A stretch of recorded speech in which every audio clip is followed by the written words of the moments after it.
All right, welcome to the Ski Mask Collective podcast. You know what we've been about lately. It's nonstop, constant content, constantly being released. Now, I know the fans have been wanting Mr. Brian P. McCarthy to answer the questions and really get his side of the story for a long time now. So he was nice enough to reach out to me and say, "Hey, man, I've seen some of your clips. I'd like to come on the show and address a few things." And maybe just be part of the show. So here he is, Mr. Brian McCarthy. How you doing, man?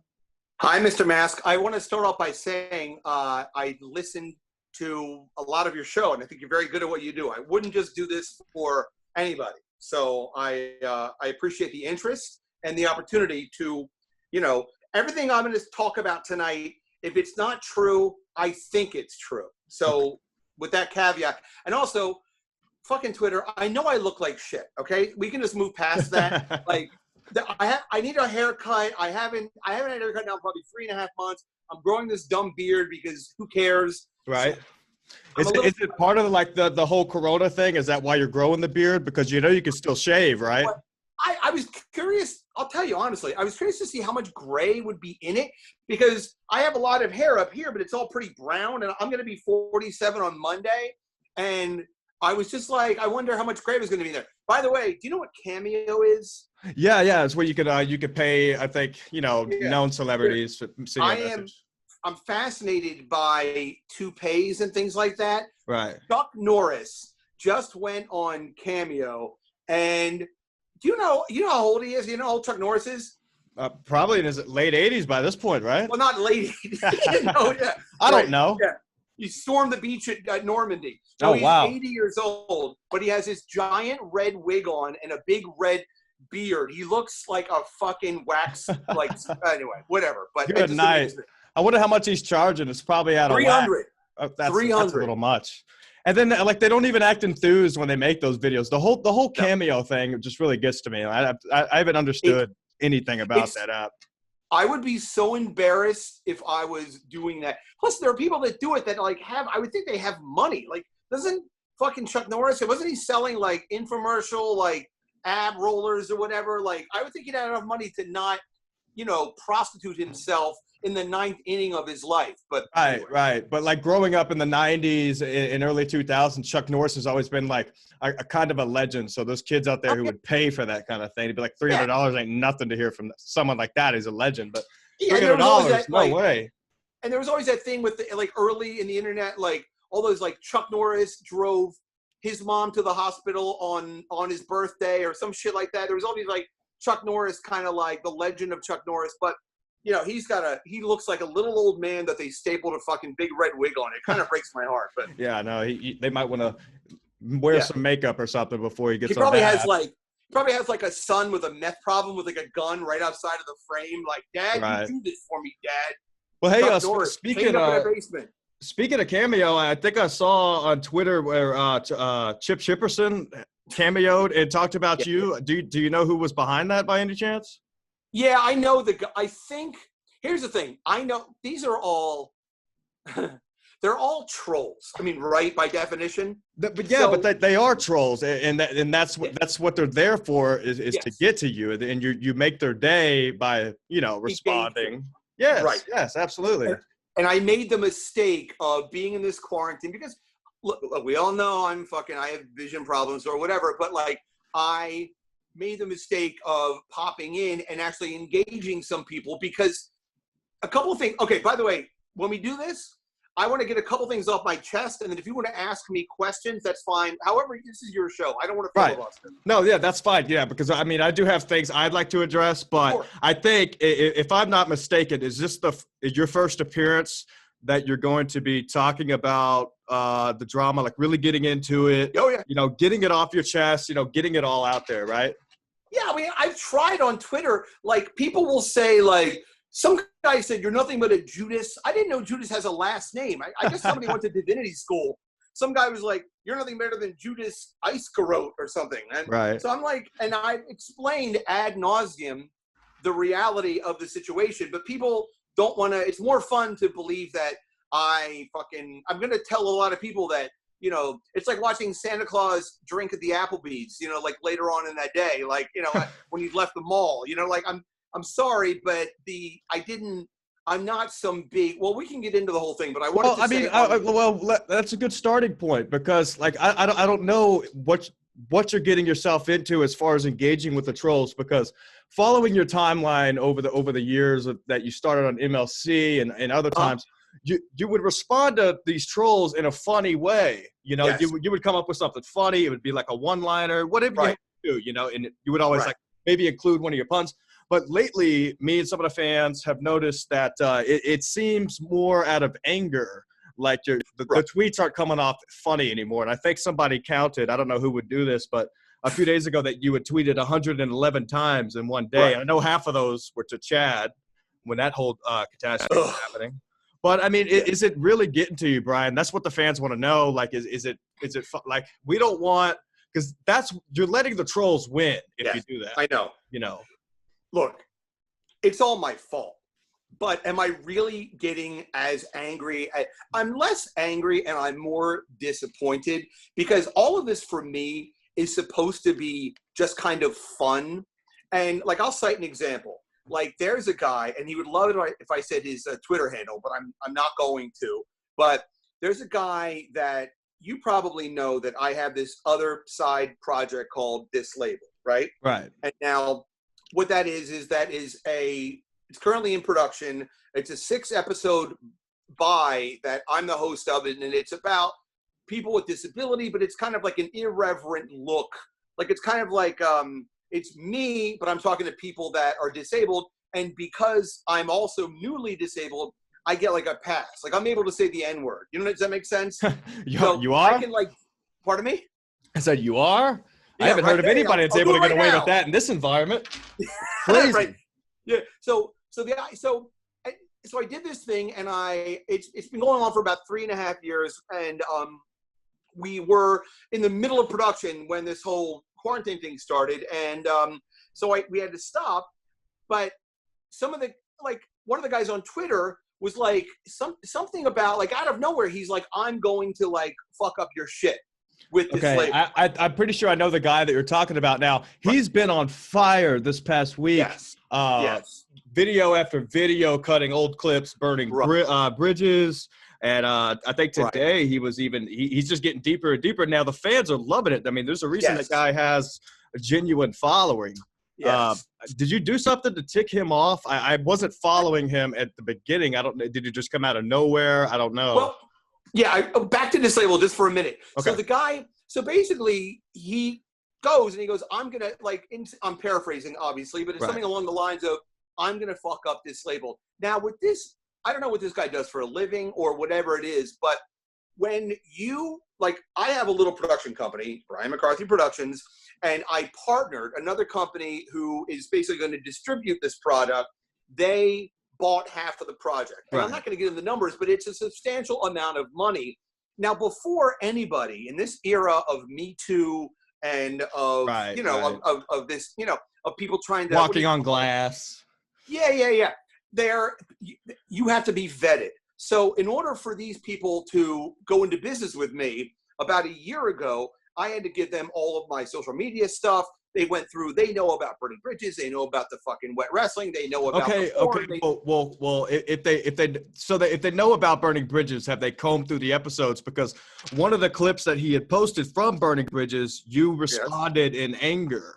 That he had posted that and was kind of blowing it up. Now, was it because of like something you said in the video, or just the fact that he's like out there to get you type situation? Back up for 1 second. Are you saying the clip from Burning Bridges, I was angry? No, were you angry at the fact, because you responded to his tweet because he had cut a clip of Burning Bridges and put it out there. And of course it was you saying something bad. That was the only part of the clip. You know, he's doing it, being a troll, to control you. Yeah. And this will actually speak to the larger thing with Kevin, because look, you want to call me a cunt, I'm not funny, I'm blind, I'm a Judas, whatever. I don't really give a shit. It's fine. And I get what we're doing here. I was a big O&A fan. Like, I understand the house I'm sitting in, you know what I mean? Right. But when you're trying to fuck with somebody's like money, I feel like, I mean, you know, you want to say that my father-in-law pays for my life. You want to say that, whatever the fuck you want to say. Right. And also, to these people, these trolls, and I don't want to spend the whole time talking about them. We don't. Yeah, I never block anybody. I never unfollow anybody. I'm not a pussy. And the anger that I engage people with, I'm not really that angry, but I'm sort of like, maybe because I'm I'll be 47 on Monday. I'm a little bewildered by the vitriol. You know what I mean? And so so this guy that I don't even know who, by the way, I went into like my messages, and I was probably drunk, to be honest with you, but about a year or so ago, he and I had a long conversation about mental health, and we were being very friendly in this thing. And now this guy is trying to like fuck up my shit. And it's like, dude, like, if you want to keep it in this sandbox, that's fine. But anyway, my point with this guy is that I'm completely vetted. So it's shitty to come out. There's another guy who did something like this. And it's like, you guys, like when you start putting your hand in somebody else's pocket, to me, it's just douchey. It's kind of like you're tattletale. You're being a tattletale. It's just corny. Like there's a lot more stuff we can mix up with where you don't have to be like, I'm gonna go tell on you. It's like, fuck. Right. Yeah. It's not as far as like the telling. I think they're just posting it to get to you because a lot of it started with Chad saying, you know, if they cancel your Patreon and sign up for his, he'll give away his free album. I don't know if that's because he wasn't selling enough copies or what happened to do with that. But then he brought up the fact that you had called him because you were really angry that he would say something like that. And it kind of came off as, you know, like Kevin was saying, you know, you should be worth so much money. Why are you worried about the Patreon money, you know, type stuff. Right. Okay. Number one, I'm doing this thing with the fans, and I'm sitting at home with my thumb up my ass like everybody else. And out of nowhere, I see this thing from Chad. And it says along the lines of, Lee Brian, I get an MP3. By the way, fucking MP3, what is this, 2001? You get one from Elima single, Chad, you fucking hack. But anyway, and I look at this thing, and I just kind of like, I'm like, it's another thing. He's putting my hand in my pocket. Now, with the Patreon, I'm putting extra content on. It's only $1. And I don't even, like, I almost want to give it away. It's not, for me, it's not about the money. It's about I'm making extra content. And if you want to be part of it, then great. If you don't, I put on lots of free shows. It's just, for me, it's a barometer to see people that are really interested. It's you know, so whatever it is. But then, so I did call Chad, and he picked up, and I did not yell. I was not angry. I literally said to him in a tone probably calmer than this, I'm like, what are you up to? Right. And he started stammering. The first thing he said was, it's not true. I love you. I love you. And I was like, well, Chad, and I was very honest. And I said something along the lines of, I said, listen, I don't love you. And I said, if you feel like you need to do this to move the needle, you have my permission. He's like, all right, it's just a work. Nobody even cares. It doesn't matter. And, you know, you and I are cool. And I was like, whatever, Chad. I said, honestly, if you want to do this, knock yourself out. Like, it doesn't really matter to me because, again, I'm not going to, like, it's too easy to shit on Chad. You know, but the thing was, he goes, and then he put, like, on the life of his mother, Brian McCarthy called me. I'm like, dude, number one, like, I didn't call Chad, like, dude, how dare you? I just was bemused. And then I watched that. There was a clip of him, I think on Kevin's show that somebody sent me. And I never watched the MLCs. I just don't. I'm not interested. But apparently I'm the topic of conversation like a lot. Right. But yeah. So I hear Chad, and Chad's like, he's saying he stayed with me for the comedy. Now this is something I wanted to get into as well. Some of the fans were saying that Chad's timeline was a little bit off of when he stayed with you that he was talking about on the show. Right. And I think like he talking about a different time other than the first time that he stayed at your house. I don't know why that's important, but a lot of the fans are really interested in that part. Yeah. He stayed here once. Here's what it was. I was at a podcast festival at the Improv out on the one on Melrose in LA.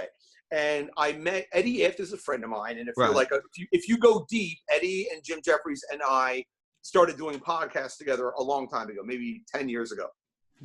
And so I was sitting with Eddie, and he introduced me to Chad. And basically, I have this room here. Ta-da! This is like, we call it the Joe DeRosa suite. and it's the fourth bedroom, and it's on the other side of my apartment. And people do stay here. We call the Joe DeRosa suite because he stays here a bunch, and I like to keep it, for friends of mine, but also like, I told Chad, I was probably fucked up, but I said to Chad, I said, hey, if you ever need to stay in New York, give me a call. I said, you can stay here. I'll give you keys and you can just come and go, because he seemed like he was friends with Eddie. So he was vetted by Eddie. So, okay. So he stayed here for a couple of nights. And in that time, he wasn't, we didn't really hang out. The one time we did an MLC together up at the comic strip, and I bought him dinner, and he didn't know what a crepe was, which I thought was funny. Right. Is this the same story that he was talking about on MLC the other day? He said that he just wanted a sandwich, but you ordered $175 worth of food. No, he's not. That's not true. I'm sorry. That's what he said, that he just wanted a sandwich, and you said, no, I know exactly what you want. And that you had ordered $175 worth of food, and then you were like, oh yeah, by the way, we're gonna have to split the tab type situation. He's like, oh fuck, I wanted a sandwich. That's what he was saying. No. I'm sorry. None of that is true. It's like, I don't know. Number one, he couldn't split that. Number two, like I pick up checks, and not to get off topic for a minute, but that's one thing. Kevin is very generous with that kind of shit. Like he'll always take the guests out after the show, and he'll give them like $20. He'll give, so that is something that Kevin and I have in common, but no, $175 worth of food. Like what is that even? Fucking a bowl of caviar? Like, I mean, here's the thing. Across from the comic strip, there's a little, like, it's a creperie, CREPIRE, with an accent aigu over the I. And they have fucking crepes in there and wine, and it's a little takeout bullshit place. And I went over there, and I said, hey, you want a crepe? And he goes, what's a crepe? And I'm like, it's like a fancy pancake with shit in it. I don't know. It's a fucking crepe. What do you want? Hey, you know how I know, and I don't know if anybody's ever brought up this point before. This is how I know he's lying about he didn't know what a crepe was. A long time ago, not a long time ago, but a few years back, he did a series with Florentine called The Dumb Waiter. Well, they have an episode. It's called Crepes, where Chad Zumock is sitting down, I think, with a lady at a table, and Florentine plays the dumb waiter, and he comes in, and Zumock orders crepes, and Florentine, like he is, you know how Florentine is, starts roasting him for ordering something as atrocious as a crepe. So that's how I know Chad was lying about he didn't know what a crepe was. He did a whole episode of Jim's show about crepes. Right. And I also, when I was talking to some comics that I'm friends with, and I was talking, because nobody knows, and Chad has a terrible reputation as a liar and as someone who is patently unfunny. I didn't watch the Kevin roast, but I did. Somebody sent me the Chad clip. And it's hard to watch. It was brutal. And he knows he bombed. I mean, he was the worst performance there. But he was so bad. Like, I don't know if you ever saw the Patrice roast. I was there. It was at the Boston Comedy Club. And Keith Robinson, but I sound like such a fanboy. I was there, but I was there, whatever. Right. And Keith Robinson was the host. And Keith is really, really funny. And Keith improvised. He didn't have any material. And he bombed, but he's really talented. So it was funny when he bombed. With Chad, it was like watching like a retarded person like their ice cream fall off the top of like the cone. You know what I mean? Like you just didn't want to look away. So, I mean, the bottom line is if you want to move forward, like the bottom line, I didn't yell at Chad. I called Chad. And then I watched this clip and he's like, I stay with comedy content. It's like, dude, I don't even care. And while we're talking about nobodies, I looked on Twitter and Barry Ribs goes, Brian is, I'm assuming he meant to say a lying SOB. Right. I think he did call you out for some reason. I don't even know what that was for.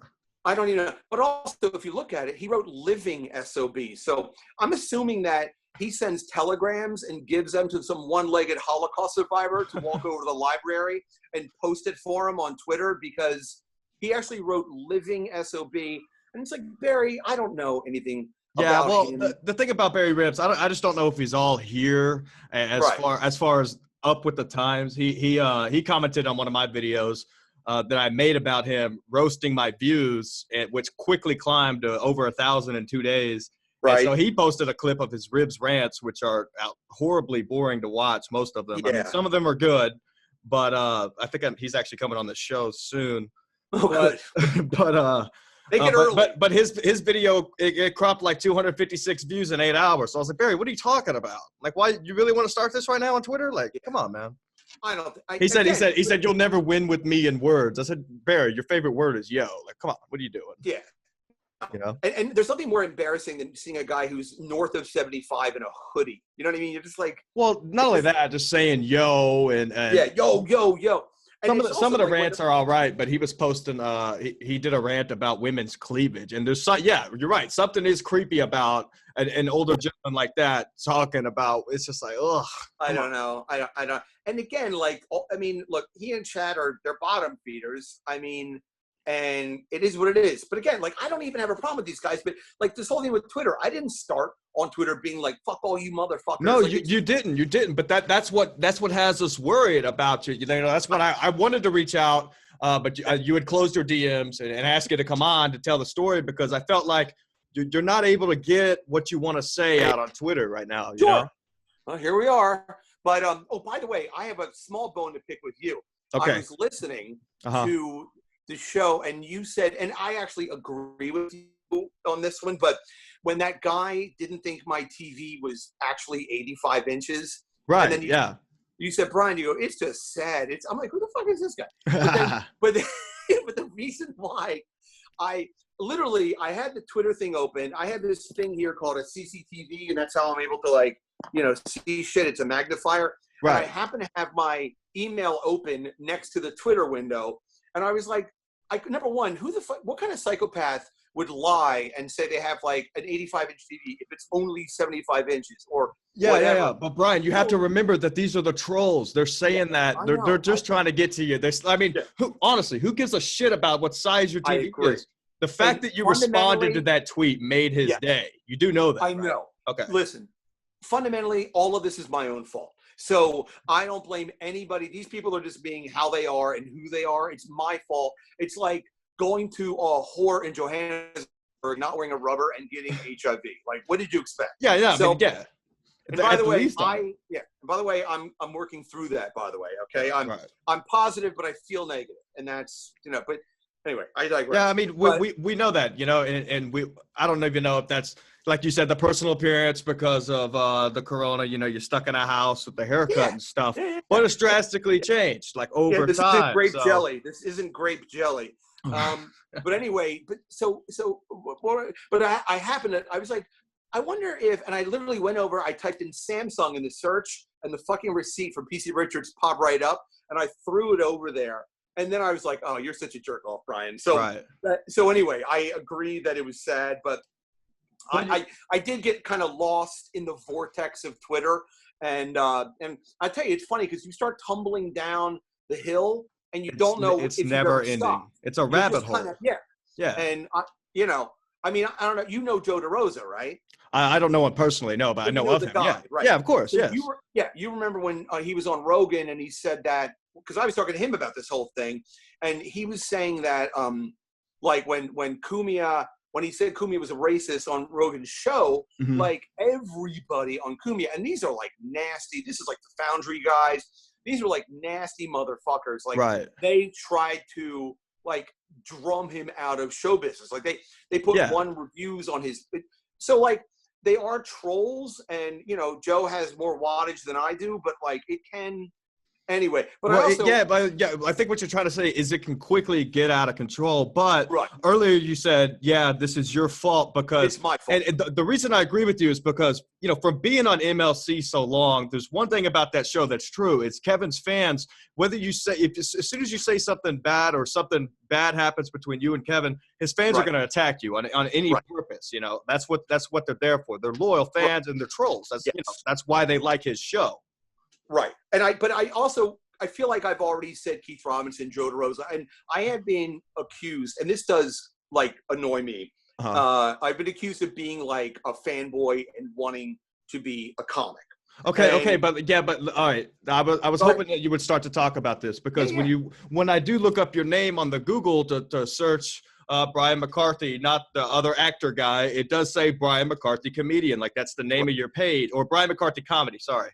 That's the name of your Facebook page where everything includes. So if one were to just listen to one episode and see you on it and look you up, they would automatically assume that you're a comic, you know, and they'd be looking for your, you know, where you've done time or anything like that. So that's what, you know, and a lot of people are probably saying, oh, he wants to be a comic. That's what Chad said, you know, more than 5 times. That's all he can ever say when he's roasting you. So there's a simple explanation to this. When like we're going back a ways now, about 15 years ago, I used to do a show, and maybe you've heard me talk about this on one of the shows, but I used to do a show called Truth or Dare, where I played Truth or Dare on stage with a live audience, which was a lot of fun. I did it at the Bowery Poetry Club, which is now since closed.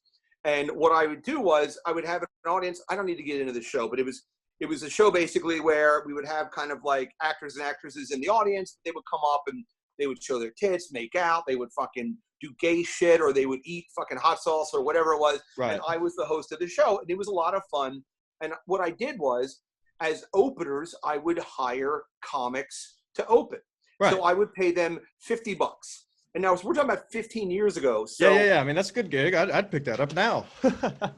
Right. And so who did I hire 15 years ago? I hired Kurt Metzger. I hired Joe DeRosa. I hired Jay Okerson. I hired fucking Rick Shapiro. Todd Berry did one. Godfrey did one. So I met all of these guys 15 years ago. And then I don't go to comedy clubs. I mean, I'll go to the Cellar once in a while or whatever, but I don't like hang out. I really don't actually even like watching comedy. I like comedy. The new Louis C.K. hour, by the way, is phenomenal. Yeah, it's killer. Yeah, it's great. So to the point is that I then also, I became friendly with all of these guys because we were all a lot younger and I was coming up in my own respect. And those guys were, at the time, they were just barely above open micers, really. I mean, they were featuring and that kind of shit. Right now, they're headliners, you know, in the big name. We were all just friends, and Kurt and I became really good friends. He came out to my fucking. We would, do shit when he was dating Karen and whatever. We were all friends, and then I had a karaoke company where I would do karaoke all over New York, and the guys would all come to my karaoke. So I'm not friends with these guys like Bobo, where I hang out and I'm some sort of like fanboy sycophant. And those guys all, and I'm going to catch shit for this, but they all respect me because in my own way, I am funny, but I'm not, I like to talk extemporaneously, like what you and I are doing right now. Right. Yeah. I mean, you were always good at that on MLC when you had something to plug in there, and it was always on good timing. But again, like when you did Comedians of the Compound, you caught some shit for that, I think, when you did that show, or your appearance on. Yeah, go ahead. I was completely shit-faced when I mean, for sure. Yeah. So, I mean, I can't really. And I caught some shit because Aaron Berg, I thought, again, see, this is the difference between lying and thinking you're telling the truth. I thought Aaron Berg asked me to host it. And the whole night's hazy. To be honest with you, I can't even remember really hosting the fucking thing. But I mean, and getting back to the comedian thing, that's why I say, like, I've performed at Edinburgh, I've certainly hosted shit, but like, I'm not a comic. I never really wanted to be a comic. To me, it seemed kind of a miserable life. You're going to be at the Econo Lodge in fucking St. Louis, and then you have to go to Dallas and blah, blah, blah. It's a rough way to make a living. So that's never been my career trajectory. And so, but I happen to be friends with a lot of these guys. Yeah, but to say you like hanging out with comics, you like, a little bit here and there. I mean, depending on who the comics are, a lot of them can be really hasty, and a lot of them are trolls in their own way because they are miserable. I mean, that's part of it. You don't ever really see comics laughing a lot in regular life. No, you know what I mean? I always say with comedians, almost exclusively, they have they are insecure narcissists. So like they hate themselves, but they think they're the most important person in the room. So it's a weird thing. But yeah, I mean, there's some that I'm friendly with, but when I say like, oh, I was at Patrice's roast, well, fucking I was there. I don't know. What do you want me to tell you? Like, I was a member of the Friars Club. Sorry. I mean, I try to be honest and real with people. And then I do one other thing when Kevin, so one of my kids goes to a private school, and there, and just by a weird coincidence, Aaron Berg's sister works at the school. And I don't need to get into the whole story. By the way, can you hear me? Because I feel like your hands are going and shit. Yeah, no, I can hear you fine. Yeah. Okay, good. I'm gonna get a little white box up here. But so there was this thing where one of the dad friends of mine is very good friends with Gilbert Gottfried. They live in the same building, I think. Right. And so Gilbert Gottfried was going to do this comedy kind of fundraiser for the school, but Gilbert wanted to be paid like 15 grand.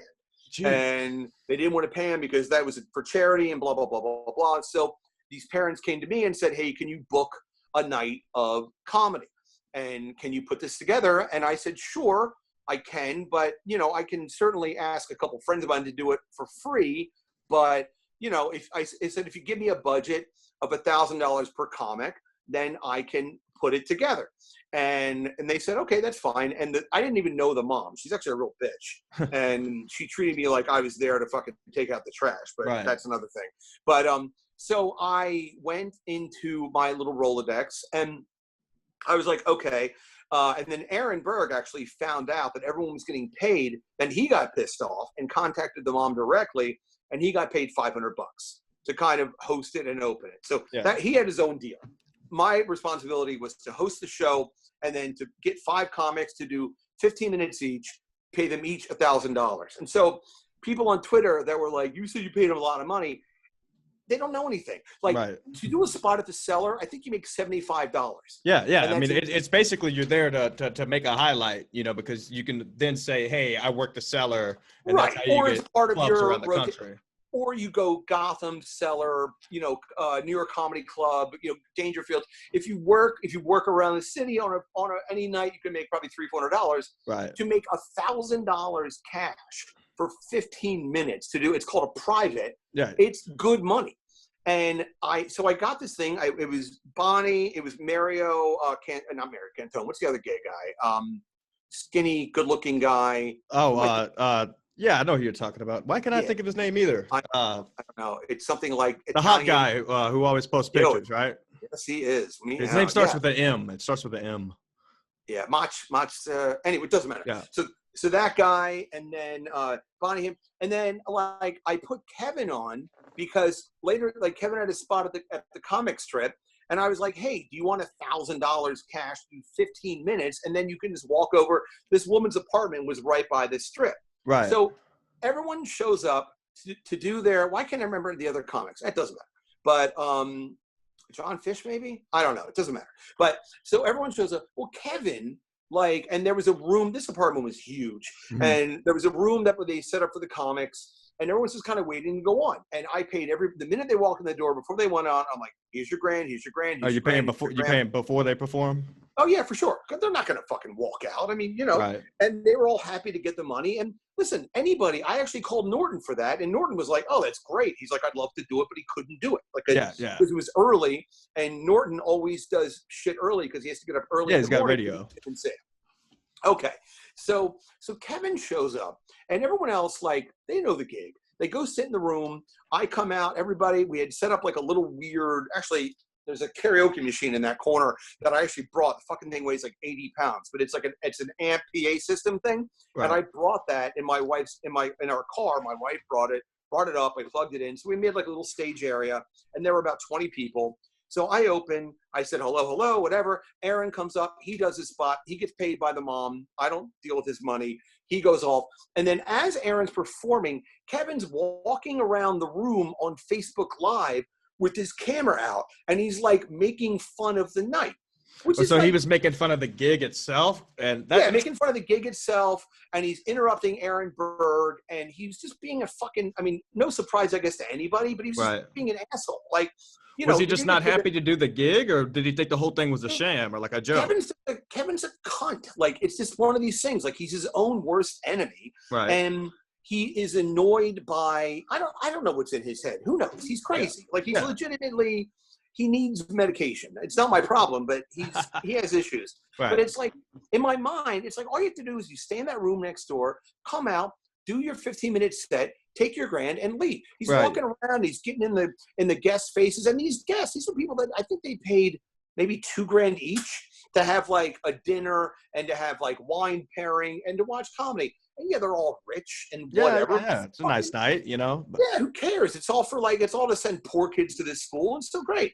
So Kevin was shitting on it and whatever. So when these people on Twitter were like, I'm like, I would, if anybody that is one of these trolls, if they ever got paid $1,000 to do anything for 15 minutes, I would be surprised. Let's just put it that way. Right. So anyway. Well, so I guess that was far after the show. You want to, I'm going to ask a few fan questions if you don't mind. These aren't personally from me. Let's do it. I reached out to a few of the fans and to see if they had any questions. One thing that they wanted to mention was, of course, you say that you wrote the Dos Equis ad. We all know that.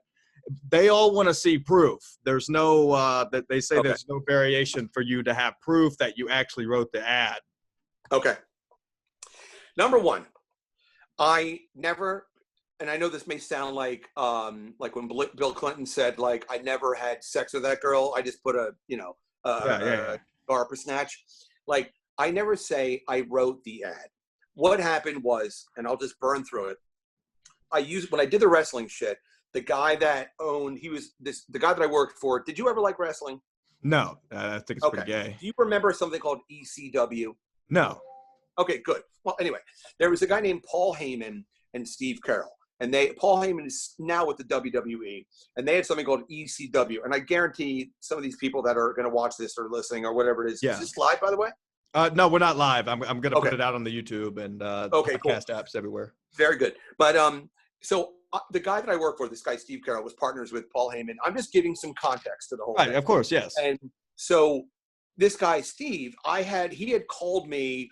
Like from time to time, he had called me and he had said, hey, I'll pay you, $1,000 to write this wrestling copy. He owned like a bunch of different, like, I'll pay you $1,000 to write like bodybuilding brochures, or it was all like print ad stuff. And then he calls me once and he goes, my godson, okay, his name is Michael Blatter. His brother Stephen Blatter is one of the head guys at Sirius XM. Right. He goes, my godson, Michael Blatter, he has a company called Mirrorball. And Mirrorball is an ad agency that works with Bacardi. Now, Bacardi owns everything. They own Dos Equis. Yeah. They own Corona. They own fucking everything, right? I'm sure they're not thrilled they own Corona right now, but so they own everything, right? And so he goes, do you want to take a crack at like writing for this Bacardi campaign? And I said, sure. And so I called this Michael Blatter guy and I said, so what is it? He goes, okay. He goes, here's the idea. It's a guy, he's an older guy. He has gray hair, but he's good looking. He's kind of like Ricardo Montalban a little bit. And he goes, every man wants to be him. Every woman wants to fuck him. We're going to call him the most interesting man in the world. Right. He goes, so what we need is, we call them MINs, most interesting mans. We need things that are going to be in a specific syntax and pentameter, meaning like he once did this because of that. And if you look at the campaign, they all follow the same sort of sentence structure. Like it's pretty, you can see it. So he goes, you just need to write the print stuff. And he goes, but I need you to give me some samples. So I wrote in this same room. Oh, it's going to be in the library one day. In this room, I sat down in front of my fucking compact. Again, this was probably 12 years ago, 13 years ago. My daughter had just been born. So it's probably about 13 years ago because we were still in New York. And I wrote, I think I wrote about 10 of them. And it was like he once had an awkward moment just to see how it felt. His mother has his name tattooed on her chest. There was a bunch of them. So anyway, so I write these things, right? And he goes, okay, I need 500. So, and we figured out a dollar amount. It was more money than I'd ever gotten paid to write any copy before, but I could have gotten more money. I didn't have any representation. I throw, let's just call it a mid-figure, 5-figure sum, south of 30, okay? Yeah. And so they emailed me the non-disclosure. And here's the thing for people, and that's why people that aren't in show business, sorry, they don't understand. Like when you're a copywriter, you don't get any credit for it. Yeah, yeah. You know what I mean? Like, there's not, you know, you never see, like, who fucking wrote the Spuds McKenzie? You don't know these. You're a copywriter. Like, you don't know who writes Oscar jokes. Well, I know Rich Voss writes Oscar jokes because I know that. Yeah, but like, yeah. when you're a gun for hire. But the thing is I wrote 500 of these, and we moved out to LA a couple of months later, and I was driving on Sunset Boulevard right by the Chateau Marmont, and I saw a giant billboard, and it was fucking some guy with gray hair and a beard, and it said, "His blood type is awesome." And I'm like, I think I wrote that. Right, so right. I called Michael Blatter, and I'm like, did I write this thing? He goes, yeah, we're using that.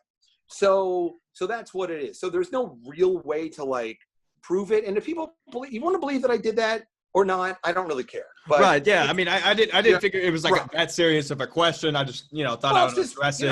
While we're here, right? Right. The Kevin fans. Well, I'm sure you'll be back on when new drama breaks out, of course, because you say, as far as it is, as much as you two don't want to, keep it relevant, it's going to stay relevant towards the fans, especially when you respond. Sure. He's going to talk about it in his show regardless, it's going to stay that way.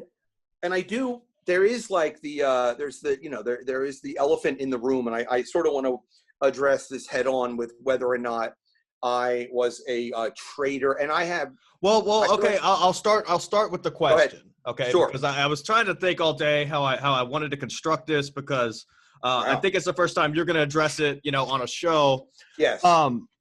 So a lot of people would speculate that the reason that Kevin got so mad that you would go under the belt and go on Bill Schwartz's show is, he always had guests on his show that would go on Bill Schwartz's show when they had the feud, but continue to have them back on as guests, right? Right. But don't you think that it may have felt different because you were the co-host of his show on MLC? No, sidekick. Yeah, sidekick of MLC and Burning Bridges. So when he had asked you, hey, I don't want you going on that show, and you did it anyways, that they may have hurt or stung a little bit more because, of all the show prep that you guys have been through together, Right. You can understand like why he would get so angry about that. Yeah. It is a valid question. Because one more point before you address it here. Sure. Around that same time when all of this started happening, he had gotten you on Chip, and I know that you would really want to get on Chip Shipperson. That happened, and then next thing I know, you were talking about having dinner with Cumia. So in a way, it felt like, okay, Brian's kind of making a status for himself upon not only the Compound, but other comics podcasts. So in a way, to the fans, probably, it looked like, okay, you're branching out. So why give a shit what Kevin says? You don't need him no more. In a way, it looks like, okay, I've made a status now. If Kevin were to get mad about this, it wouldn't really matter because I would have a place here, kind of thing, right? All valid. To address the Cumia thing, I went to Cumia's house for a 4th of July barbecue like 6 years ago. Right. So I had at the 9/11 benefit hosted by Jay Moore at the Beacon Theater back in, right after 9/11, I had dinner with Opie and Anthony at a table with me and Kurt and fucking Jay. And so there's a lot of people seem to think that I dropped into MLC. Right. But there's history. With a vodka soaked parachute or something, you know what I mean? And it was like, hey, I'm a star. Pinot Grigio. Yeah, exactly. 4 deep. But that's not the case. So let's go from, and I know I'm not gonna filibuster and just say like this is the truth and if you don't believe. Right. Yeah, because everybody's gonna have their own opinions because there's two sides to every story. This is how it went down. And if you actually take out your feelings about whether you don't like me or if you know Kevin, and you'll understand that what I'm saying is in fact the truth. So, okay, I'm working with Kevin. Okay, so let's take it back. Okay, I only heard of Kevin because I was listening to Opie and Anthony, and I heard Kevin on the show. And I was like, and I knew of Neil. I think I may have met Neil a couple of times, back in Boston Comedy Club, 100 years ago. But we certainly weren't friends or anything. And but I didn't know who Kevin was, and I'm listening to Opie and Anthony, and this fucking guy is ranting and shitting all over his brother. Name and name. And I loved it. Yeah. I loved it. Because Kevin and I have a lot of similarities. We're from big Irish families. We both hold grudges, and then it kind of stops there, but there's enough of that. And I was like, I had a bit of a man crush. And I'm like, oh, Right. this fucking guy is too much. So Eddie Ift and I are friends, and Eddie understands where I exist in the comedy world. He respects my talent, whatever. Right. But he also knows I'm not a comic. So I said, Eddie, do you know, and Eddie is somebody that also gets a ton of shit on Twitter, and he gets a lot of bullshit. And Eddie's a really funny comic. I mean, whatever. But my point is I asked Eddie, I said, hey, you know that guy Kevin Brennan? And Eddie goes, oh yeah. He goes, I've known Kevin for like over 20 years. And I said, you know, I would, and I don't like to ask anybody for anything. The Jews have a great word called a chazer. I don't ever want to be a chazer, but I said, you know, I know he does a podcast, and I didn't know Lenny. I didn't know anybody, and I hadn't even really listened to a podcast. I just knew about it from Opie and Anthony. And I said, could you reach out, and I would like to be a guest on his show. And so like 5 minutes later, I get a text from Kevin, and then I said something like, you have beautiful blue eyes, and he goes, you're blind, how do you know? And then we talked very briefly. Right. Then I did the first show. And after the first show, he called me like the next day around then, and he goes, you know, can you come back next week? And then he goes, do you want to be my co-host? Mm-hmm. And I said, sure. Now, in my mind, I was like, I'll just do this because a year before I had lost my vision. I was sort of like, I had a year where I wasn't sure I was going to go totally blind, or Right. I was what was kind of the mindset of going on that show? Was it more of exposure or anything like that? Because it may have been out of anger, but I know you had previously said that you would have never gone on that show if it wasn't for the money, correct? You did say that, right? No. I'm sorry.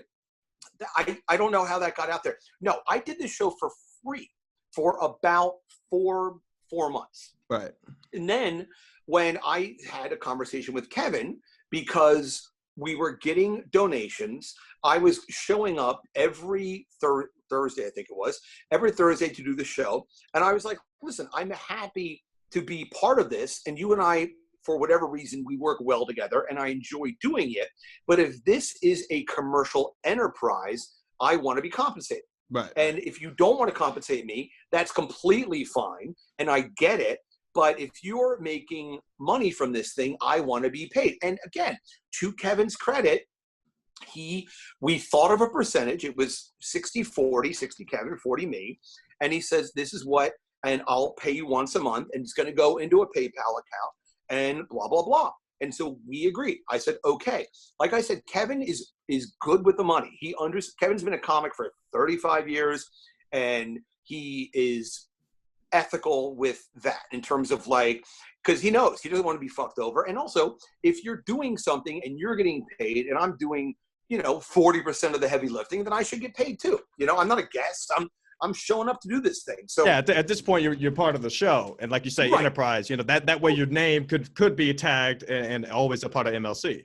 Yeah, and listen, I did I looked at it as a 4-month audition, and I would show up and do the show, and I enjoy doing it. But also, like 3:00 it punches a hole in a Thursday, and I have other shit going on. So I was like, if I can make whatever I can make, then I can roll this into other work that I'm doing. So I started off doing the show never for money. And that was never really my intention until we started to get into it and I felt comfortable enough to ask to get paid.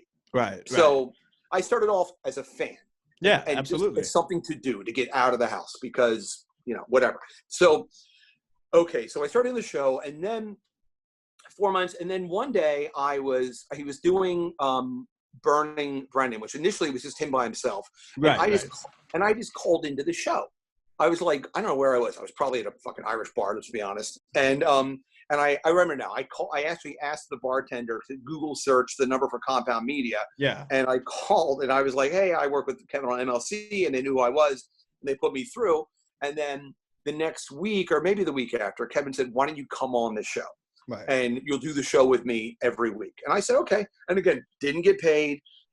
I just did it, and I did it, and I did it. And then Kevin's contract was coming up, And then I said, listen, if you're getting paid to do this and you want me to show up every Tuesday at whatever it was, 10 o'clock or 2 o'clock or something, I can't even remember. But I said, I would like Keith to break open the budget and pay me. Look, I don't want to get paid as much as you, but I should get paid something to show up and do this show. And if you can't pay me to be the co-host of this show, I understand. That's fine. Like, right. Then I can, but I need to do, this is what I do for a living. I mean, I know people are going to fucking freak out on Twitter when I said that, but like this kind of shit, it's a little project here, a little project there, a little project there, and it builds into something. So anyway, so then I got paid from Keith and through Compound, and we started working together, and then we were doing the show twice a week. And then, and again, I can't do the timeline, but it was something along the lines of Kevin, very occasionally, rarely, but Kevin and I would go, there are 2 Irish bars across the street from, hey, there's your head. Sorry. That's quite all right. Listen. Oh, hey, Daddy. Hey, hey baby. But we would go to this Irish bar, and Kevin would have chicken parmesan and the ginger ale, and I would have my 4 or 5 Pinot Grigios. And Pinot Grigios. I knew Bill Schwartz. I know Bill Schultz. It's fun to say Bill Schwartz. Yeah, it is a lot of fun. It's funny. But I knew Bill from before this. I never went on Red Eye, but Bill and Joe DeRosa are good friends. So I have socialized with Bill. We knew each other. Again, Bill's not a comic, but we lived in that same kind of TV universe of being on panels and that kind of shit. Right. So he was saying, like, on the show, look, the show is called Burning Bridges, right? Yeah. So the mission statement of that show is to burn bridges. And what is funnier than shitting on other shows on your own network? Yeah, so, I mean, that's absolutely a blast. That's why it was my favorite. Exactly right. And it's also, and because listen, you're somebody, you could smell it if it wasn't authentic. You legitimately, when you listen to Kevin ranting about something, even if he's completely wrong, he believes that it's true. Do you know what I'm saying? Right. So there's a realness to Kevin's opinions and behaviors, and because he may be completely fucking wrong, but in his mind, he's right. So it's engaging because the thing about him, he always makes a way to make it seem right. Like you as a fan, you can always make sense of why he's doing what he's doing. Like that's the reason why Jimmy Martinez got so pissed off and left the studio, is because Kevin just wanted to see the dates, and Jimmy didn't really want to pull them up or not, and Kevin kept pestering him. You know how he can get. Yeah. That's why he got mad, because he was right about that, Right. Yeah, I get it. Yeah, exactly. So anyway, so we would start to talk, and he would shit on Bill and Joanne. They aren't funny. And then he would talk, and he would say to me, it makes me nuts that, Bill Schwartz, or he called him Schultz, but Bill is single. I have a family. I have kids. I should have more time on the channel. I should get paid more. Bill's not talented. And he would kind of run down Bill off the show, not on camera, which is totally fun. I would listen, and I would go, and I would say, listen, I'm like, if you can, for some reason, our deal was up again or something. It was like he was trying to renegotiate with Keith again. Right. And he said, so he goes, I said, listen, I'll make it abundantly clear, because I got paid per show. I said, if we can do the show 4 days a week and then also do MLC on that Friday, then I'm good. I can do this with you, and I'm on whatever you can. If you want to do 4 days a week, because he was sort of saying to me, do you think we could do this? Have enough to say. I'm like, yeah, I think so. We can certainly give it a shot. So, but he would always go back to Bill's not funny, Joanne's not funny, blah blah blah, which is fine. But then he was emailing Keith, and he was saying to Keith, like, you should fire Bill. Bill's not funny. And that goes back to like that guy on Twitter. That's where, for me, that's the point. But I remember when that started happening around the same timeline, Bill Schwartz was attacking Kevin on the Twitter too. Well, hold on. I will get there. Give me just 2 seconds.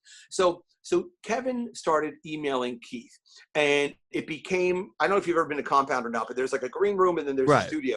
And I would, because Kevin would like run in like a minute before the show, and I'm such a fruit. I would always bring like donuts and shit for Garrett and the crew and everything. And I would come a little early, or I would bring Starbucks and shit. And just because what the fuck, I don't care. I would come there from the train, and you walk by a Starbucks. And so I would come a little early and just kind of schmooze and hang out, because again, I knew a lot of the same people from before I even started working with Kevin. So, and then Keith would like say to me, and he'd be like, you know, like, Kevin, he would sort of like take me aside and say like, Kevin is, you know, he's really running down Bill and blah, blah, blah. And Kevin had talked to us before about maybe some of the racial terms that were employed on the show, strictly in parody and jest, everybody. Let's relax. Right.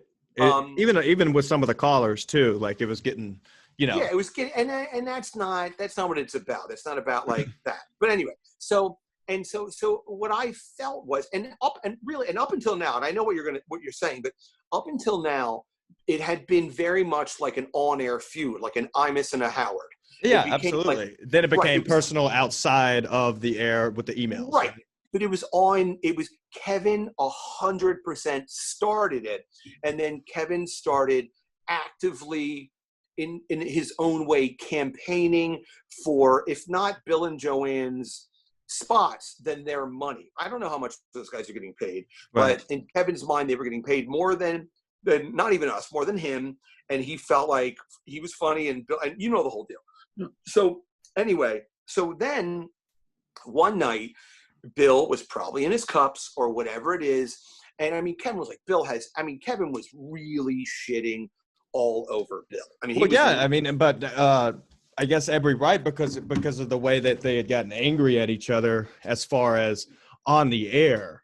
But at this point, you're bringing it in with Keith the Cop's emails and things like that, right? Now it's like, so, and by the way, I'm ringside for all this shit, right? So I don't mind the whole thing about Bill on the air and even off the air. I mean, it was to the point where like Kevin was coming into the show barely, like with 30 seconds. He come in, we would start some shows. He had his fucking bike helmet on. Right. Like he would fly in there because Kevin's not confrontational. He's a paper tiger. So like he would never even want to see Bill. There was like real animosity there. Yeah. And again, that's fine. All of this for me is fine. Okay.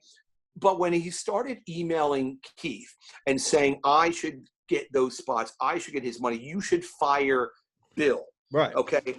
Then that's when Bill one night was fucked up or whatever it is, and he made that clip of Kevin using all this language on the show, kind of like what that guy did with me with the disabled thing, right? And he made this clip of him, but he never actually, and his whole thing was like, I'm gonna fuck up your Patreon. Yeah. So what Bill was doing, and just stay with me here, please. Bill was reacting to what Kevin started, okay? So this whole mess was because of Kevin. It wasn't like Kevin was Kevin was the one that fucking ran in there and said, you should lose your job, blah, blah, blah. And I feel very passionately that you shouldn't fuck with somebody's money. At any point with all this going on, did you ever go to Kevin or pull Kevin aside and say, hey, man, we might want to relax on this situation? You know, it's one thing on the air, but now it's getting to the off the air point because you could tell it was bothering you, right? All the time. We would talk on the phone and he would call me and he would rant about Bill and Joanne. And I would say to him, what do you give a shit? So what, they're not funny. Who gives a fuck? As far as I'm concerned, like this sounds like really narcissistic, but if every show on Compound sucks, we look great. I don't even, if Keith wants to pay Bill and Joanne to do some crappy show in the morning 4 days a week, and you guys were getting 2, and one of them was cut down by 30 minutes. But it's not even for me to like, it's not for me to email Keith and underhandedly try to take their jobs. What the fuck else is Bill going to do? This is what he does this is his gig. Like, so I would say to Kevin, I would say what I'm saying to you, I would say to Kevin, I would be like, look, you shouldn't be doing this with Keith. If you want this time, what you should do is you should say, we need on our own shift, blah, blah, blah. So then they gave us, because of Kevin, they gave us another day, more money, and then they dropped the show by a half an hour to give E-Rock a show, which Kevin flipped out about. Yeah, the Would You Kindly show. Right. Which it started. So it started to get like not fun. right now. It started to become, and I could sit here and say that Kevin is his own worst enemy, and he really fucks up everything he touches, and I don't know how you could disagree with me. So anyway, so I had done Bill's morning show like once or twice, I think. Yeah. And I had gone on, and it's always a good time to plug MLC for the Patreon. And I would always do a good job, I think, hopefully, on Bill and Joanne's show. It was always panel stuff, and I always made sure to plug Kevin and I's show. And also, like, if you're going to look at this like pro wrestling, the idea of co-host or sidekick, whatever the fuck you want to call me, coming on and doing the morning show, it's kind of like, it's another level of the work. Like it's more, it's kind of more of a fun, it keeps it all kind of on the air. You know what I mean? Right. Yeah. But that was regarding the first 2 appearances. Right. And then there was one more that he had asked you not to go on. Right. Well, hold on. Okay. So now we're there. Okay. Yeah. So what had happened was, there was an MLC coming up where I had to move the time, and it was like a difference of an hour, because this is going to get really boring, but bear with me. It was like I had something to do in the morning, and because I live in Brooklyn, but it's about 25 minutes to get to MLC, and I had I had 5 hours in the middle of the day to kill. And I wanted to shrink it down to 3 hours, because 3 hours is easy to kill. 5 hours, you're like, how many hand jobs can a guy get? You know what I mean? So I had called Kevin, and occasionally, because of his kids or because of extenuating circumstances, we had moved around times for MLC because it was never a live show. So I had left Kevin either a text message or a voicemail saying, hey, call me when you can, because I need to talk to you about moving the show the next day, because I was coming in the morning to do Bill and Joanne's show, and then I had like a big chunk of time before I was going to do the tape MLC show. So I'm at lunch at a place called Frost. The baked clams are fabulous, and I'm at this place called Frost. I'm with Joe DeRosa, his parents, and this other comic, very funny girl, black girl, old friend of Joe's. I don't know her, I can't think of her name. And we're all sitting around and we're having lunch and drinks and blah, blah, blah. Because Joe's parents live in South Jersey, and they were up, and I know them, and we're all hanging out. My phone rings, and I can't ever see who it is. So I hold my phone up. I go, who's that? And he goes, oh, it's Kevin Brennan. Right. And so I excuse myself from the table. I go outside, and I go, hey, and I said, listen, can we move the show up a little bit earlier in the day, because I'm coming in earlier, and that'll just give me I'll have less time to fucking sit around the city. Right. And he was like, well, let me figure it out, blah, blah, blah. And then he was like, yeah, I think I can make it work. And then I said, and then literally I wasn't even talking to him. I was just thinking out loud. And I said, all right, I'll come in, I'll do Bill and Joanne's show. And then literally it was like the needle went off the record. Right. And he goes, what are you talking about? And I said, and literally I was like, I'm going to do Bill's show that morning. And he goes, you can't do this show. And I said, what are you talking about? And he goes, you're not allowed to do that show. Yeah. And again, I didn't even understand the magnitude of this. I didn't even really get it. And I said, are you joking? Are you being serious? I'm like, I can't tell with you. Because at this point I've been working with Kevin for over 2 years, and we'd become as friendly as I know people are talk about Lenny, these other co-hosts. This was like a different tone that you weren't used to, right? Yeah, well, it was also I had hung in there for 2 years with Kevin. That's got to be some kind of record, right? So he goes, you can't go in the morning. And I said, well, why? And he goes, because of that video, but the Patreon thing, which Bill never released. He never put that up anywhere. It was just kind of this thing that Bill had made. Right. So I said to Kevin, I said, listen, I'm going to, number one, I have nothing to do with your feud with Bill. And I said to him, you have been trying to get Bill and Joanne fired with Keith for months now. I said, so you have gone underhand, and you behind his back, you've tried to get this guy fired for months. And now he made this little video about you, and now you're flipping out but you've been trying to fuck him. You've been trying to fuck him over for 6 months. Right. So Bill's pushing back a little bit, which is his right. Gary Goldman should never put his hands on Kevin. No, but, definitely not.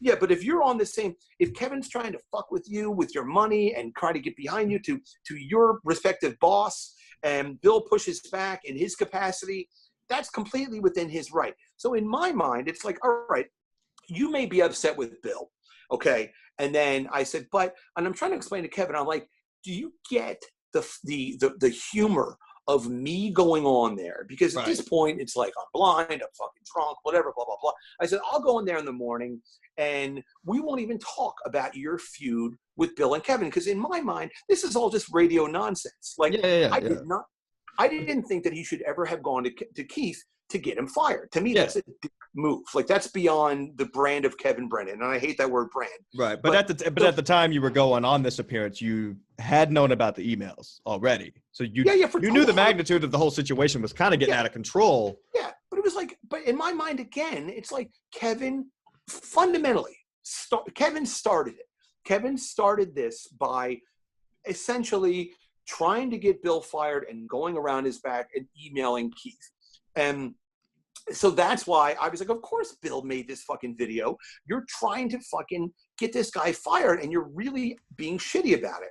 So then Kevin said, and I said, listen, I said, I've already committed to doing this show tomorrow morning. I said, I have to do it. I said, I'm not going to. And also I said something along the lines of, I'm like, listen, you and I work together, but like, you're not my boss, you know what I mean? And it's like, and I can do this show and also work with you. And again, it's better for you and I, because at that point it was all about bumping up the Patreon numbers. And I said, me doing Bill's show, and maybe the fans are going to think you know what a heel means? Mm-hmm, like it was like, now I'm going to do this thing and I'm willing to fall on the sword now. I'm going to look like I'm backstabbing you. Like, I'm not really upset. Right. It's like, I'm you cut out for a second. What's happening? Are you still there? The video, it cut out. Your video is paused. Right here. Oh, I'm right here. Yes, there you are. There you are. Okay, cool. Were you good? I'll cut that part out. Let's continue. Okay, I'm in. Okay, so anyway, end scene. No, so basically I said, I'm on the phone with Kevin, and I said, listen, I have to do the show tomorrow. Yeah. I'm not going to cancel. I'll look like a bitch. You will look like a bitch because everyone's going to know that he told you not to go on the show. Yeah, you don't want to look thin-skinned. None of this shouldn't matter. Like, really, the Kevin Brennan, again, I hate this word, but the Kevin Brennan brand should be, Brian can do whatever the fuck he wants. He's a cunt for doing it, blah, blah, blah. And again, me knowing about this key thing and Kevin being underhanded. So then Kevin says, if you do the show, you can't do MLC anymore. Right. And I said, ever? And he goes, yeah. And I said, all right, let me call you back. Uh-huh. So I hung up and I sat down with Joe, and he's like, what was that about? Because I was outside for a while. I was like, yeah, obviously. By all means. And I come back in and Joe goes, what's going on? I'm like, oh my God. I'm like, I ran down the whole thing with Joe, and he goes, what are you going to do? And I said, I don't know. I said, number one, I said, I can't. And also by this point with the Patreon and with burning bridges, I wasn't making a fortune, but it was money. It was money. It was mid five figures, something like that. Maybe a little north of that, maybe. Yeah. But at this point, like you say, you're making a little bit of money, but at any point in time, did you ever think like, okay, maybe you've been around for 2 years because loyalty is very important to Kevin. And the fact that this has gone beyond radio, now it's, something going on outside of the shows that he had looked at it that way. Like, oh, wow, we've been together 2 years. This is a point where you should have my back and not go on the show because that was his decision. Like he didn't want you to do the show. That's a very good point. So I call Kevin back, okay? I sit down, I have a couple baked clams, slam down a glass of Pinot Grigio, as is mine, because I'm a masculine man here. And I go back outside, and I call Kevin. And I said, listen, I'm going to do the show tomorrow morning, okay? I said, but I still want to do MLC, and I still want to do Burning Brennan or Burning Bridges. I said, and I wish that you would understand that I have no skin in this game right now. And this is between you and Bill. And you started this whole thing with Bill. And you're going to look like a pussy if I cancel right now, because it's going to become Bill will have kind of won. Okay. And so Kevin gets really quiet on the phone and he goes, Brian, I hope your kids die. I hope your children die. And I was like, I said, what? He goes, I hope your kids die in a fire. And I said, let me get something straight. Yeah. I'm like, we're talking about a fucking podcast / closed network talk show. Behind a paywall, no listeners to Morning. Yeah. And you're actively wishing for the death of my children. I said something similar to that. Right. But didn't you know it was part of his brand, though, for saying something like that? Or was it a little bit more than that because it was between y'all two on a phone? Yeah. We're now talking. We're two coworkers talking about a disagreement in our jobs. Okay. Yeah. So this isn't on air. And frankly, if he said, I hope your kids die on air, I would still be annoyed. It's like, yeah, I know his wife. I know his kids. He's actually a great dad. He has great kids. His wife's beautiful. Like, we have all socialized, blah, blah, blah, whatever. But for him, and he's met my children, for him to sit there on the phone, number one, I just was like, you know what? Like, this guy is fucking toxic. I don't care if I'm making $250,000 a month. I'm not going to work with this guy. Like, that was what he came out of the gate with. He goes, I hope your children die. So I was like, at this point, when you heard that, you had enough, and you're like, fuck it, I'm going to go do Morning anyway, No, I said, really, Kevin? You hope my children die? I said, nice. I said, we're done. No problem. And that was, I think that's the last time I ever talked to Kevin. I'm pretty sure it was. Well, wow. And that was that. And that was, and again, so in terms of the loyalty and everything else, like Kevin started all this shit with Bill, and people are really shitty to Bill on Twitter because that's what people do. But they say Bill has AIDS and Bill, whatever the Bill's right. He's a coke addict. Yeah. And I get it. That's all fine. But when you start, like what that guy did on Twitter, when you start to try to fuck with somebody, how somebody pays their rent, it's a shitty thing to do. And that's not on a brand. That's just being a fucking asshole. Right. So, yeah. I mean, it's on social media, Twitter, and it's like that's what they're doing with their day is cutting clips. But I also feel like I hate to go back to it, but I also feel he would not have been so active in cutting those clips if you wouldn't have been responding. So yes, you're absolutely right. Listen, at the very beginning of this thing, I said, all of this back and forth troll shit is on me. It's my fault. Right. Yeah. So, I can't. And so as far as, it's going to continue to happen until it just finally dies out and it bores people, which is right. Well, again, in itself. I wanted to, that is, and hopefully, hopefully we said it straight. I don't know what else to say. It's like, that's really how and then since then, I have called Kevin a few times or sent him text messages. Left him voicemails a few times. I left him a couple voicemails, right? Exactly. Just being friendly. And again, look, I haven't talked to my father in 25 years because he didn't pick me up at the bus station. So I get the Irish Alzheimer's where you forget everything except your grudges. So I understand Kevin, but if I had said that to Kevin, I hope your children die, I guarantee he would have flipped out. Right. So right.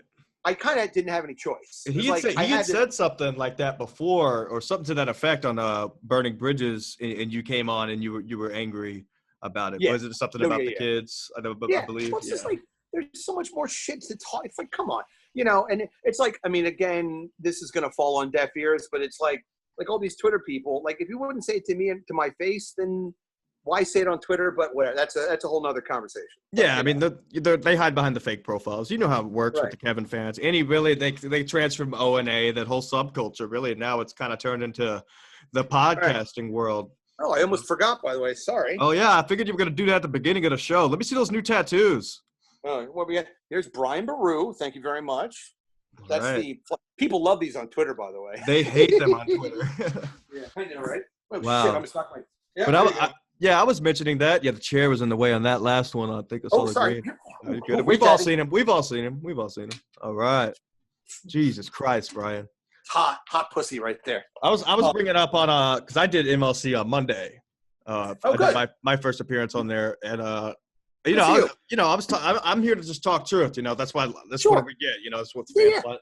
But I said I've never seen somebody get a tattoo after they got sober, and it's great. It's outstanding to me. All right. I haven't even thought about a tattoo since I quit drinking. Oh, when did you quit drinking? 8.5 months ago. Oh, good for you. How's it going? Great, man. I started my own show. Are you working the program or? No. I quit cold turkey. I had enough of that life. It went on too long. Were you having issues? Yeah, I was just a drunk for a long time, and it got out of control. Where it was, I didn't have any creative sense or anything like that. Yeah. It's you. I always say you're an alcoholic when you tell everyone that you're stopping drinking and no one goes, what? Come on, you don't have a problem. Yeah. Well, yeah. Nobody really thought anything of it until 2 months went by. They're like, holy shit, you're being for real now? I'm like, yeah. No. Everybody was like, thank God, so. Oh, I was a monster. I was a monster when I drank. Yeah. And also, did you notice, everyone now is like fucking so bored, but did you notice when you quit drinking how better you slept? It took me about 2 months until I could actually get sleep. And then I realized the whole time drinking, there was never real sleep. You're just passing out from drinking, you know? Yeah, exactly. You go to bed. I would go to bed drunk and wake up when I sobered up at 3 a.m. I would still wake up drunk, and that's just how my life was the whole time. Yeah. No, good for you. Well, that's great. Yeah. So, well, anyway, but it's a lot of fun. But so you, I don't know which clips you've seen of the show. Like, I guess you like the content so far. Oh, your stuff? Right. Yeah, you're doing a great job. You're very easy to listen to, and you certainly know how to. I like that you have some. You're very articulate, especially for someone who's from a hillbilly part of the country. It is. There's this Bible Belt down here. Anybody that watches my show is like, "Oh my God, you said that." Right? I'm like, relax. Listen, you ever come to New York? Stay in the Joe DeRosa suite. Might have to. See that? You're on the A team now, buddy. Well, all right. Let's address the biggest elephant in the room. You knew it was going to come. Coming on this show, I got to ask the question: what would it take for the reunion, for one show, or maybe just a meeting, anything like that? Who is it up to? What has to happen? Here's the thing. Number one, I have reached out to Kevin in a friendly, not a conciliatory way, but in a friendly way. Like, checked out, hey, how you doing? Or I don't even know what kind of voicemail I left for him or whatever it is. And let's be honest, if you listen to my shows, I never really talk about Kevin. Right. I react to Kevin, but I don't ever start the conversation. And apparently, Bruce, we all know Bruce Fulton, and Bruce is like, Bruce tells me, I get my information from Bruce. And Bruce is like, Kevin talks about you constantly on the show, right. and Adam and everybody else. And the problem is that, Kevin, I got to know him as well as I think anybody can get to know Kevin. And he really is I think there's something legitimately wrong with him. You know what I mean? I think he should be medicated, and I don't think he would disagree. Right. So I would love, because I fundamentally, I have horrible self-esteem, so I like to please people. So I would love nothing more, even these shitheads that try to get my Dislabeled show derailed. And, oh, by the way, to that same motherfucker, the Revenge of the Jedi poster, I don't know, I spent less than $3,000, around 2,700, I think. Is okay. Oh, they y'all still fighting about the poster? I read that on Twitter earlier today. It's unfucking believable. People are responding with pictures of their artwork. I know. Hey, do you want a few more fan questions while we're here, that we can wrap it up, and then you can come back on for another appearance if you want when drama breaks. Let's do while we're here. Let's do it. All right. Let's see here. I call him methodical plan. Let's see here. This is crazy. Go ahead. I don't care. Whatever it is. Some of them doesn't pay off. Do you still hang out with anybody at the compound? I don't know why somebody would ask that. Yeah. Did you hear about the Gary Busey party? Yeah, I did hear a little bit about that. Actually, Aaron Berg was there. Aaron and Garrett. I think Garrett runs the board over at, and it was funny because I guess Garrett follows me on Twitter. Yeah. And Garrett was like, he called, text message, I think, and because he helped me calibrate that TV. So he was like, I can vouch for the size of the TV. I'm like, I never thought that would be controversial, the size of the stupid TV. Yeah, no, it turned into a whole thing. Yeah. No, I'm a Garrett and his girlfriend, they don't live too far from me. They live, whatever. I can walk there probably 15 minutes. But yeah, and I stopped by Compound. I mean, obviously not anytime that recently, but I was there probably in February. The studio is in a very central part right by Penn Station and Herald Square where Macy's is and shit. So there's a lot of times when you'll be in Midtown Manhattan and you're just kind of there. So I'll always pop up and say hello. So yeah, I mean, E-Rock has done my show, but he lives out in New Jersey, and so I don't. But yeah, I mean, there's no, and I mean, and they actually, I'll tell you something funny. I had the idea when the day after, because I think we had a Burning Bridges to do like the next day, and I had the idea. I called Garrett and I said, why don't I come on and do a because at that point this show had gotten so incendiary and so vitriolic and so just kind of, I thought it was just nasty, which is fine. I mean, if people think that people entertain, I don't care. Sorry, I'm fucking burping, of course. But so but like I thought it would be funny to do a show called like, the Brian McCarthy Rainbow and Bunny Hour with like a big rainbow and like twinkly music and I thought, and I could like come on with stuff, and then it was funny because then Keith, I think, hit me up and Keith was like, we want you to come in and do that. But then it just never happened. Oh, so I mean, a lot of fans were wondering about that too. If you ever actually got not even an offer, but a call from Keith about having a show, because I know they were doing a lot of random tryouts. I know they did Pat Oates, who was pretty good on there, and just a few other programs, Yeah, I mean, no, I mean, yeah. Here's the thing: I could have pitched it to them, but I just did. I think, I mean, is Burning Bridges still on? No, absolutely not. So, no. Yeah. Well, okay. So how much truth is there in that you don't engage or watch or listen to any MLC at these days? Because a lot of people could speculate on Twitter and say that you do because some of the way that you respond would make it sound like you had heard, a clip. I get some information third party from Bruce or Adam only when something comes up that's egregious. And because of this quarantine, like I said, I put my foot into the fucking puddle of warm diarrhea that is Twitter. Right. And that is where I was like, oh shit, there's a lot flying around here. So no, I don't listen to the shows. And I will occasionally hear, like Stacey Pressman is going to be on the show tomorrow. Oh, really? And I have heard from, like, Flutzy called me today. I haven't called her back, but I've heard from some people that there was if you do my show, you're not allowed to do his show, which is fucking gay, but whatever. Well, I think Stacey still does his show, I believe. I think she does too. And I may be wrong about that, but I don't know. I mean, look, as long as she still has a disease where her pussy soaks through like couch cushions, she's always welcome on the Brian McCarthy interview show.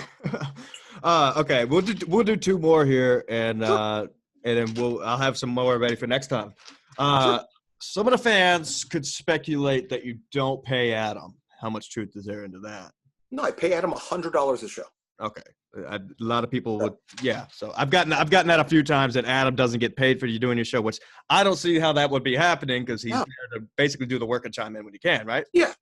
And it's also funny, like when people go, he never has guests on the show. Sometimes I hear from people and they go, they love to me, it's funny because this show started as the National Lampoon interview show in Los Angeles. Uh-huh. And then when I moved back to New York, it was the Lampoon show. And then if you ever want to have a good read, Google the Madoff of the Midwest. He was the owner of the National Lampoon. He's in jail now for the next 70 years.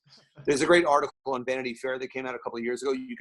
Marty Dundix was ran the whole, whatever. And my point is that the fact that it's called the Brian McCarthy interview show, and sometimes it's just Adam and I talking about how big my dick is or isn't, to me is hilarious. So I know I have to pay him to do the show. Yeah, I mean, absolutely. Just drive up to Park Slope. I mean, I don't even know what that would like costing gas in New York. It's crazy. Well, and also, like, I mean, frankly, I don't have the technical acumen to do this, and he I mean, put it this way: if he was the co-host of the show, because the Patreon does make money. I mean, trust me, I'm not fucking buying a sailboat, but like I would have to break Adam off something as the co-host, but I pay him because he has to put the show on the platforms, and we don't really edit the show, but he has to clean it up and he listens. Yeah, it's a pain in the ass. Yeah.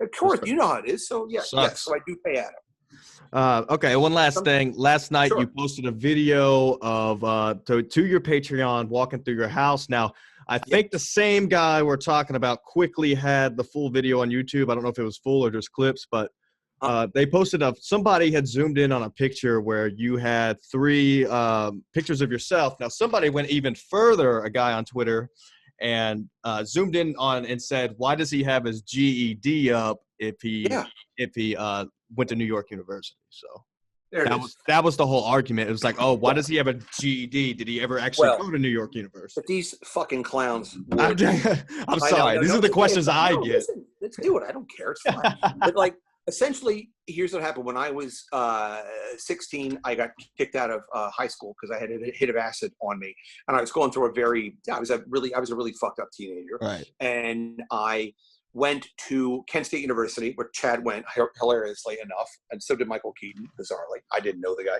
But I went there for opera, and then I got chickenpox, and then while I was in Kent State, I decided I want to come back to the East Coast, and I wasn't even 17 yet.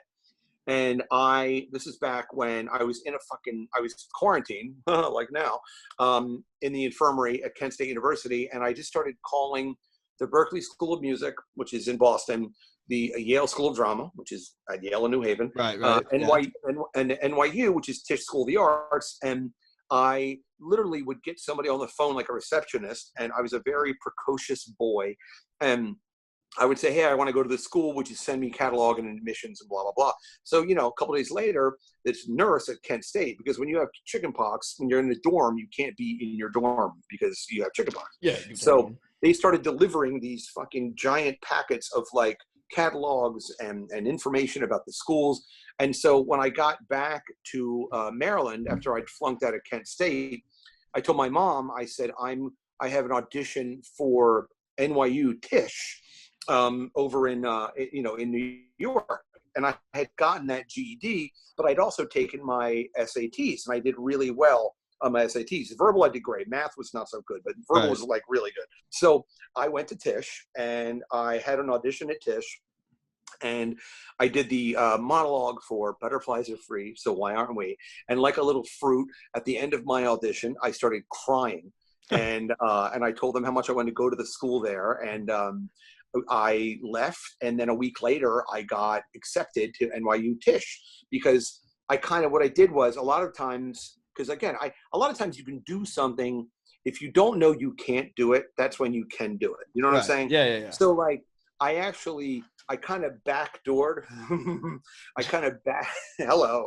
but I backdoored NYU because I went to Tisch first. Yeah. So I got into Tisch. Like if I tried to pull that shit now, it wouldn't fucking happen. This is 1990. It's a whole different world. Yeah. So I got into Tisch, which I then was provisionally accepted to NYU, and then I ended up dropping out a month anyway.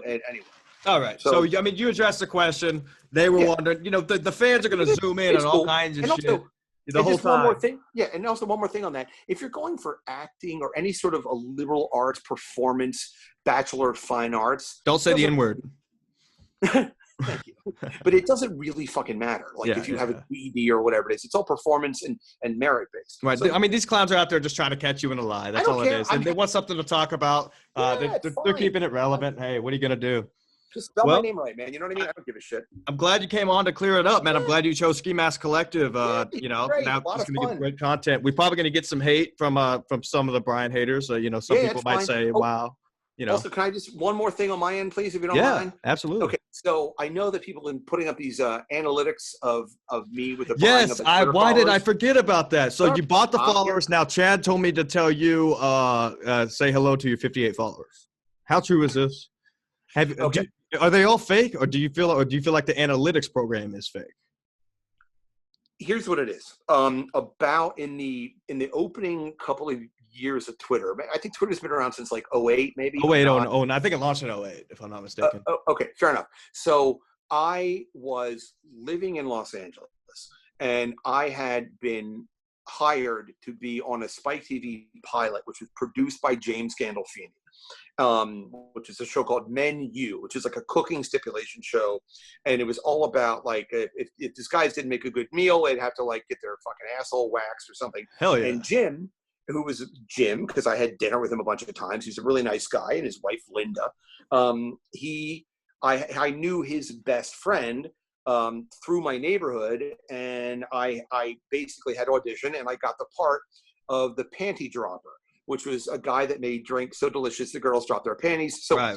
Anyway, so the show gets, they produced the pilot, which is very expensive, and they shot my shit in LA, and I, on my own dime, okay, I hired a publicist. And, you know, and when you hire publicists, you hire them for a length of time. It's like, they kind of present you a campaign, a 1 month campaign, a 90-day campaign, or a 6 month campaign. I just did a month. It was like something around $4,000, right? And so I hired this woman, and we sat down, and she said, and this is really before the term social media was even like a thing. Yeah. It was like people were still on fucking MySpace, and Twitter was like the hot new thing. And she goes, "What, do you have a Twitter account?" And, you know, like, I'm not Amish. I was like, "No, I don't have a Twitter account. I don't use Twitter." And I had full vision back then. It was fun. She goes, "Well, you need to start a Twitter account." She goes, "Can you get a lot of followers?" And I was like, I don't really know how to do that. And, you know, I think at that point I may have had a YouTube channel. So she goes, "Well, here's what I recommend you do. What I recommend all my clients do." She goes, and this was even before it was known to be douchey. She goes, "I need you to research, buy some followers." I was like, "Buy followers?" She goes, "Yeah." She goes, "You can go, if you just Google it, you'll find so you how many followers did you purchase in that package? I don't. Here's the thing, and I'm being honest, I don't even fucking remember. I think it was way back then. Okay, yeah, so I don't know who would even think about running the analytics on that now. It made for good Twitter. It really did. You know, it's hilarious. Somebody would think about that. Like, I get it. It is super douchey to buy Twitter followers. Yeah. I completely get it. But I also admitted to it like immediately. Like, but to your point, like, who the fuck would know Twitter would take off back in the day like that? She just told you need followers, right? That's what you're saying. I just bought these people because I didn't fucking know what I was doing. And then obviously, but also if I denied it and said, "No, the analytics are wrong," that would be, I bought followers. So what? What do you nail me to the cross? Right. You know, so yeah. All right. So that was you got anything you want to plug?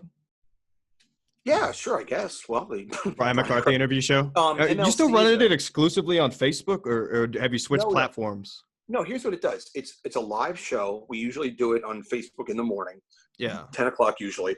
And then after the live show, Adam then cleans it up. And then on Monday or Tuesday, it gets spit out to Stitcher, Spotify, iTunes. All the audio.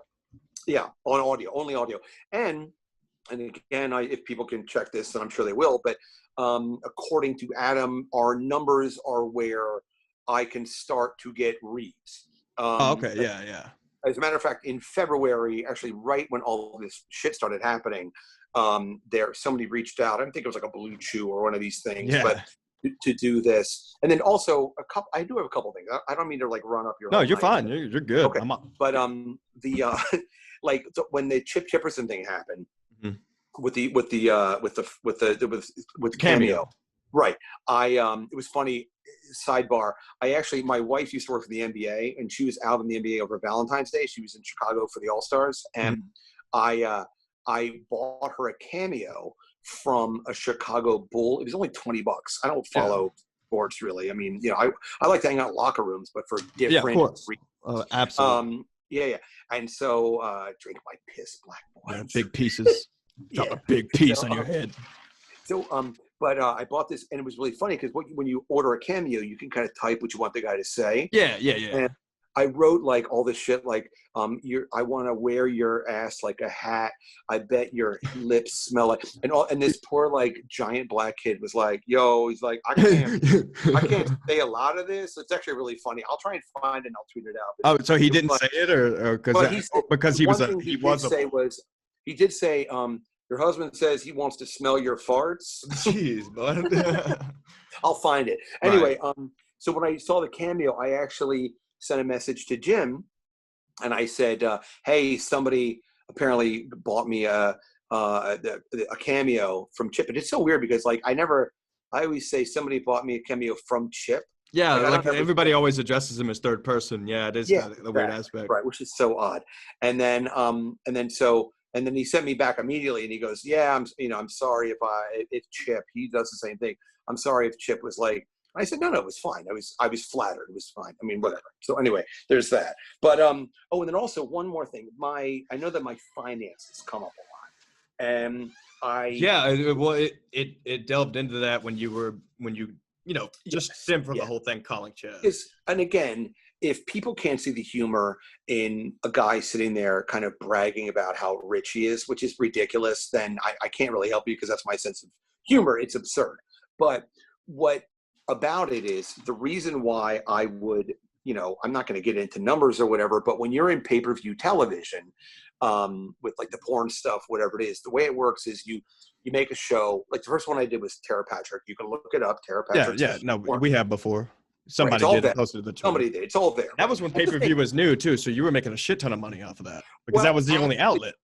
That wasn't that long ago, but it was long enough ago. That was, if you had to do innings, that was like the 7th inning of pay-per-view. That was right before everyone went broadband. But so there was money, but it kind of like went like pretty quickly. But that was when, after doing that, I got enough wattage where my agent, we started taking calls from other producers, and they would say, "Hey, Brian, we're going to pay you a directing fee, and then we're going to cut you in a percentage of various shows." Yeah.